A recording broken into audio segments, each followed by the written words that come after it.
lucky to share with our Italian colleagues. Hence, I'd like to really welcome Ilaria from Calabria.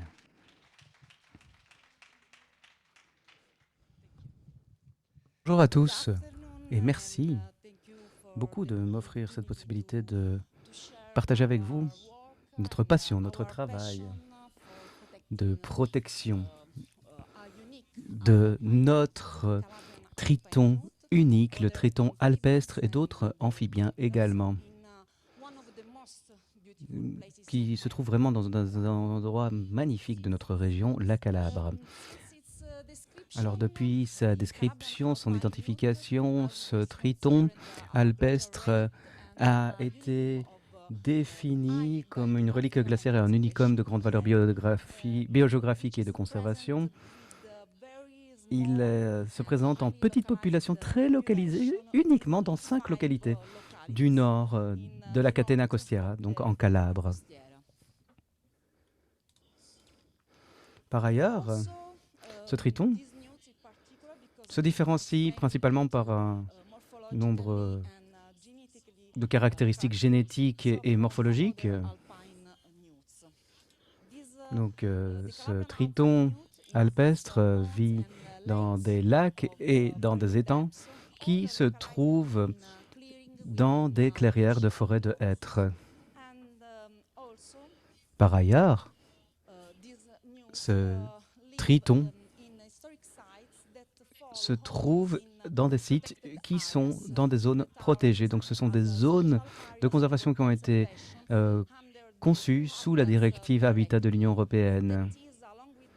C'est une des clés vraiment de la législation, de la politique de la biodiversité de l'Union européenne. Donc ces deux directives, la directive Habitat et la directive Oiseaux, forment la zone protégée la plus grande, le réseau Natura 2000. Malheureusement, le taux de survie de ce triton alpestre est en danger à cause de l'introduction de 3 poissons exotiques envahissants dans 3 des lacs de zones protégées. Attendez.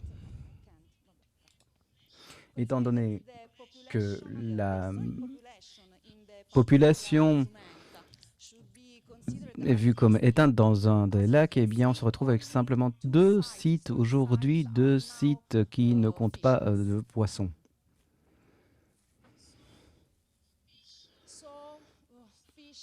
Donc on sait que les poissons représentent une menace énorme pour ces amphibiens.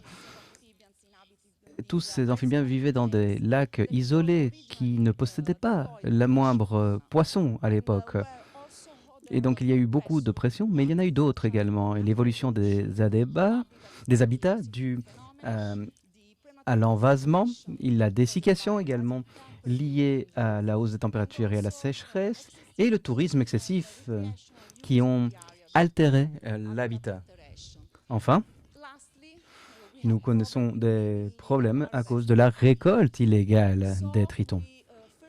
Donc nous pensons vraiment que l'impact synergique des poissons envahissants et d'autres menaces peuvent conduire à l'extinction de ce triton, mais d'autres également, d'intérêt communautaire et également d'intérêt de conservation. Il y a bien des aspects qui doivent encore être explorés par rapport à ces populations qu'on n'étudie pas suffisamment et quant aux résultats, aux répercussions des poissons. Cependant, nos premières observations durant notre étude de 2022 et quelques observations également de 2023 nous ont permis de mettre à jour les informations sur la répartition de ce triton. Et on s'est rendu compte qu'il y avait 2 sites de reproduction que nous avons pu identifier et nous avons également pu définir l'habitat de reproduction. Nous avons également mis à jour notre estimation de la population sur site pour les différents lacs et il semble que la population est très faible et comme vous pouvez le voir, Il y a uniquement un site, Fosso Armando, qui est temporaire et qui ne possède pas de poissons pour le moment. Il convient également de noter que dans cette région, la communauté amphibienne est très élevée, elle est très riche et que la plupart des espèces sont endémiques. Afin de gérer ces situations complexes et urgentes, il y a un an, nous avons lancé des réunions en ligne très constructives avec Aquatis et EASA. Ces réunions s'organisent également à Fagnano afin d'évaluer les stratégies de conservation efficaces avec une discussion de panel articulée autour de différents experts, de botanistes, de zoologistes, des représentants des universités et également des représentants de la région de Calabre, du département de l'environnement, qui est finalement le groupe qui gère Natura 2000.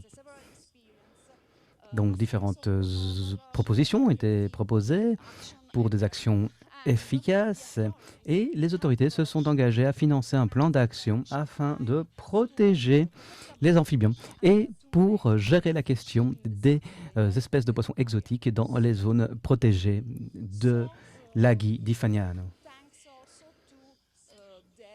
Grâce à cette coopération qui a été construite tout au cours de ce projet, avec Aquatis, entre autres, mais également avec le CNR, l'université d'Aquila et le musée régional des sciences naturelles.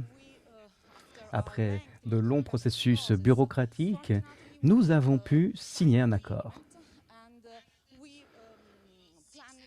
Et nous avons planifié 6 actions. Tout d'abord, l'intervention pour l'éradication, le retrait finalement des poissons invasifs, envahissants de lacs, la protection et la maintenance des sites qui possèdent des tritons alpestres, qui ne sont pas envahis par des poissons, la cartographie des habitats adaptés et la création de nouveaux habitats et également une conservation ex situ de ces tritons alpestres tout en surveillant également les différents processus d'éradication ainsi que des initiatives de sensibilisation, d'éducation et de diffusion de l'information. Nous le savons, la gestion des populations de poissons pour chacun de ces lacs, de ces bassins, est très complexe, et ce pour différentes raisons. Tout d'abord, la question de la préservation de l'habitat, qui est un habitat de haute valeur, mais également protégé sous la directive Habitat de l'Union européenne, avec la question des ressources qui sont limitées, et également de stratégies ciblées qui doivent combiner différentes techniques de gestion de la population des poissons. Donc l'activité d'éradication se fera après la collecte d'informations hydroécologiques sur l'écosystème et sur les différents lacs. Normalement, les interventions devraient être effectuées entre mars et décembre 2024. Alors j'aimerais également partager avec vous les actions que nous voulons mettre en place dans les 2 bassins, dans les 2 étangs, pour lesquels nous voulons retirer les poissons. Alors tout d'abord, pour le Lago Fonenente, nous voulons vider tout d'abord partiellement et graduellement donc le lac grâce à une petite source et un émissaire qui se vide dans la vallée. Donc l'assèchement permettra d'accéder aux zones centrales du lac et là, nous enlèverons de manière physique les différents poissons avec des méthodes telles que la pêche électrique, les filets, les pièges à entonnoir et filets actifs. En ce qui concerne le lago dei Foietti, donc il s'agit là d'une tourbière d'envasement avec une épaisse couche de mousse.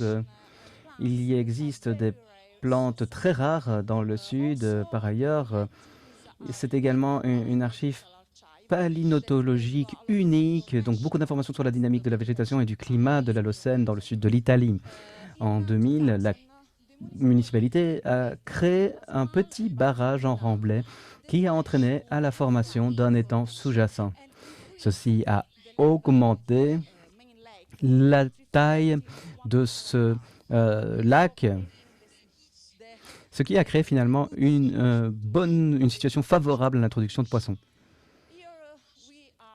Donc, nous nous rendons compte que la situation est d'autant plus complexe, étant donné l'aspect éducatif de ce lac.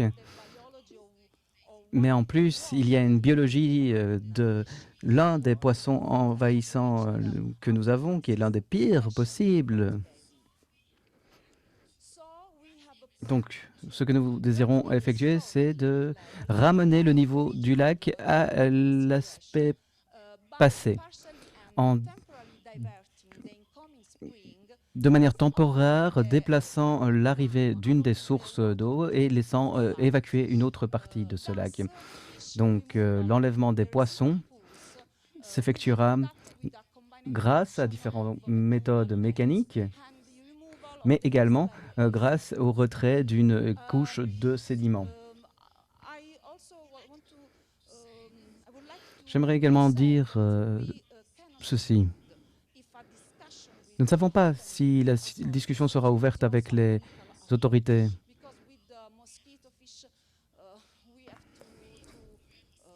Avec ces poissons, nous devons nous montrer réalistes.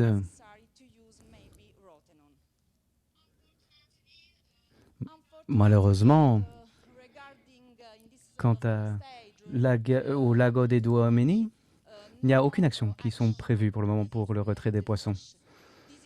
Il s'agit du lac le plus grand de la région.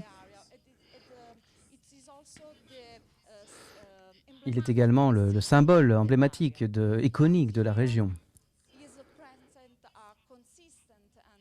Et là, nous avons une population de poissons qui est consistante, qui est plutôt régulière. Et nous observons une turbidité modifiée de l'eau, ce qui provoque des dégâts sur la communauté des plantes. Et donc, il faudra des financements supplémentaires.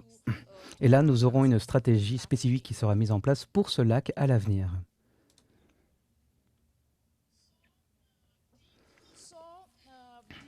Ainsi, l'amélioration et le maintien, l'entretien de tous ces sites historiques et maintenir surtout l'absence de poissons est tout à fait essentiel dans la phase que nous voulons mettre en place, surtout pour avoir un processus de conservation. Donc notre plan est de mettre en place des interventions techniques pour s'assurer qu'il y a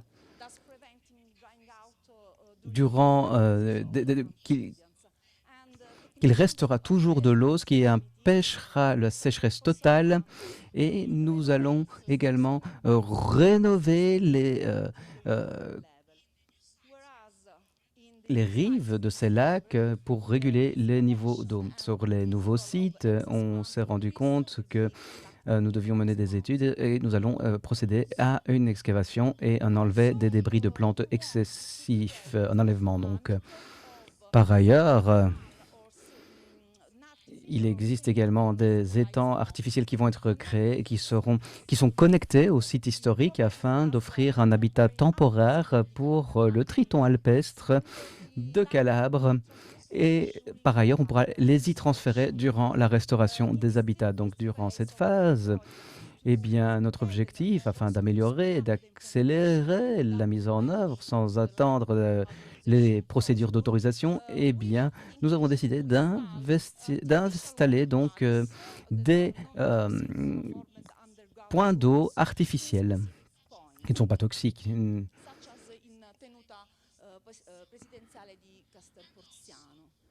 Par ailleurs, nous avons commencé à la cartographie de tous les lieux, les points d'eau qui pourraient être adaptés aux tritons alpestres. Et nous les avons liés, nous évaluons plutôt la possibilité de les lier avec les sites historiques dans la région, mais également dans les alentours. Nous avons déjà identifié différents sites qui seraient assez intéressants, qui ne coûteraient pas trop cher. Cela permettrait de créer un réseau finalement de points d'eau qui aurait la possibilité de maintenir l'eau grâce à la présence de sources et également grâce à une certaine imperméabilité du sol. Par ailleurs, nous avons produit donc un modèle d'adéquation de l'habitat à notre triton en évaluant différents facteurs. Donc on identifie finalement les régions qui sont adaptées à ce triton pour l'avenir et aujourd'hui grâce à des techniques de cartographie. Donc la carte pondérée des conditions montre si les lieux sont adaptés et on peut voir la situation pour l'avenir. On observera une diminution générale de l'adaptabilité des régions à ce triton dans les scénarios pour l'avenir. Donc, nous voulons vraiment créer une connectivité entre ces différents lieux avec différentes méthodes. Comme vous pouvez le voir, les résultats soutiennent notre observation du terrain. On a pu définir un réseau cohérent au centre de cette région des lacs. Donc cette approche nous permet d'identifier les lieux les plus optimaux pour nos étangs à moyen terme et à long terme, tant pour des habitats permanents que pour des étapes dans cette recherche de l'habitat permanent. Cela nous permettra de maintenir des habitats aquatiques malgré la crise climatique. Alors, pour gérer la situation d'urgence que nous connaissons, nous voulions lancer notre programme en collaboration avec Aquatis. Et ceci a été possible grâce à eux, mais également grâce à EASA. Donc directement, ils ont fait confiance en notre processus et se sont mis d'accord pour soutenir notre projet. Donc en juin, nous avons récolté 40 adultes et les équipes d'Aquatis et de Tibio nous ont aidés et ont transporté ces animaux jusqu'à Lausanne. Durant ces jours, également, un documentaire a été filmé pour vraiment décrire ces différentes actions. Aujourd'hui, nous sommes à Aquatis. Il y a des centaines de jeunes tritons que nous espérons pouvoir redéplacer dans leur habitat naturel la saison prochaine. Nous désirons également améliorer notre connaissance de ces taxomes sous-étudiés finalement. Donc nous voulons améliorer notre connaissance de la démographie et des dynamiques de population. Nous désirons également améliorer notre connaissance des besoins écologiques de ces tritons et nous désirons connaître l'impact réel des poissons sur ces populations, par exemple sur l'incidence de pédomorphose ou sur leur stratégie d'alimentation. D'ailleurs, nous avons lancé aujourd'hui une analyse sur l'écologie trophique du triton dans 4 lieux où se trouvent des poissons et où il n'y a pas de poissons. Notre objectif, c'est d'examiner les préférences en matière de proie, évaluer la concurrence potentielle et le chevauchement des niches trophiques et évaluer l'état de santé des tritons vivants dans des lacs où il n'y a pas, avec ou sans poissons plutôt. Nous désirons également analyser la stratégie alimentaire des poissons envahissants. Nos données préliminaires sont effectuées sur des échantillons de lavage d'estomac des 3 espèces et on a évalué les stratégies d'alimentation dans les différents lieux et il semble que les poissons introduits ont peut-être peu d'impact, mais par contre, la présence de poissons ont un effet démographique sur les tritons à cause de leur prédation de larves et d'œufs. En mai, nous voulons évidemment évaluer la population donc, des tritons avant et après nos actions. Donc en mai, nous avons, grâce à la Societas Europaea Herpetologica, nous avons lancé une surveillance, une évaluation plutôt, mais malheureusement, nous devrons recommencer la saison prochaine. Nous avons collecté des échantillons pour effectuer un dépistage, plutôt une évaluation du nombre d'animaux, et également évaluer la possibilité de présence de pathogènes dans la population.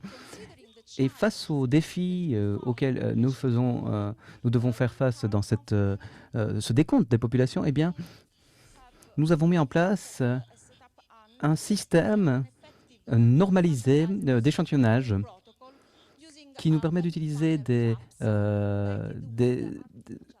pièges et d'attirer les amphibiens grâce à de la lumière artificielle afin d'identifier les méthodes de capture les plus efficaces et améliorer la possibilité de ces pièges d'attraper nos tritons. Eh bien, on a étudié la vision des couleurs de ce triton alpestre dans des conditions contrôlées suivant un protocole tant sur les femelles que les mâles afin de connaître leurs interactions avec les différents stimuli colorés. Et donc on a décidé que le bleu, vert et l'orange étaient efficaces. Nos résultats nous ont montré qu'ils étaient assez intéressants. Les tritons étaient attirés par la lumière et qu'il n'y avait pas vraiment de différence entre les couleurs. On voit que les mâles et les femelles préfèrent quand même le vert. On voit 50% de sélection dans les essais et on observe une réaction assez rapide. Probablement la rétraction vers les bâtons lumineux, c'est à cause de la biofluorescence, donc de la lumière verte qui a été récemment découverte chez les tritons alpins quand ils sont exposés à de la lumière bleue ou saisonnale. Les tritons alpins et d'autres salamandres dans les systèmes, dans les écosystèmes d'eau douce. Donc, en ce qui concerne cette habilité qui ressemble à celle des bâtons lumineux verts, sera efficient dans des conditions pour aider les tritons à se identifier et peut-être à communiquer. Donc, une certaine source de lumière peut nous servir et peut clairement améliorer les systèmes de capture des tritons pendant les recensements des populations, ainsi que dans nos efforts de conservation. La présence de poissons dans le lac est accidentelle. Nous pensons que c'est une introduction accidentelle et non intentionnelle des poissons. Nous pensons qu'il est crucial de commencer avec un programme large de communication, essentiellement auprès des élèves d'écoles de tout niveau, la municipalité de Fagnano, mais également dans la région autour du lac. Donc, nous avons déjà organisé plusieurs réunions et sorties avec les écoles dans les prochains mois et également au printemps. Et notre but sont de faire connaître la richesse de l'héritage naturel de ce site et de prévenir nouvelles introductions en travaillant sur la question de la conservation des amphibiens et des espaces humides. Nous voulons contenir les troubles anthropiques qui sont générés par les activités de tourisme dans ce domaine. Nous faisons attention à bien impliquer la communauté, les administrations locales dans tous les projets à ce niveau. Nous comptons également sur plus de ressources humaines. Nous prévoyons d'organiser un programme de volontaires et organiser des camps de volontaires, des séjours de volontaires. Nous sommes clairs que nous devons commencer très rapidement dans un an avec un travail de restauration extrêmement complexe, mais nous savons que si nous travaillons bien, nous pouvons avoir accès à plus de finances. Donc, s'il vous plaît, gardez les doigts croisés et allumez des bougies. Et merci beaucoup à toutes les personnes qui nous ont soutenus et qui ont travaillé sur ce projet. Merci beaucoup.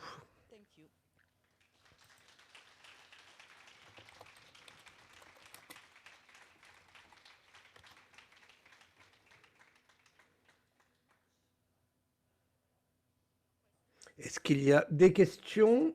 Non. Attendez. Je pense qu'il y aura des questions. Mais tout d'abord, merci First of all, thank you very much for this very speedy presentation. Are there any questions from the audience? Des commentaires ou quelqu'un qui veut participer au programme de volontariat pour aider là-bas?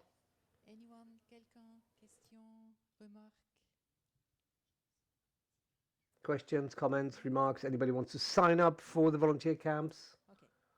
Merci beaucoup.